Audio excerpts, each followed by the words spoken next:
This 9-foot-high, 8-mile-long wall containing around 5 million bricks was built in 1637 by a rather selfish English king, and it's still here.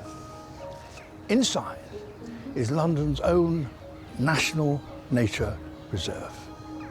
There are 100,000 trees.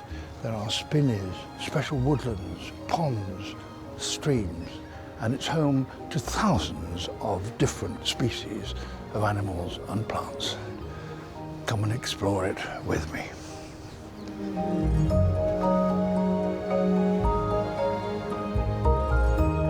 Join David Attenborough as he explores the flora and fauna on our very doorstep in David Attenborough's Richmond Park.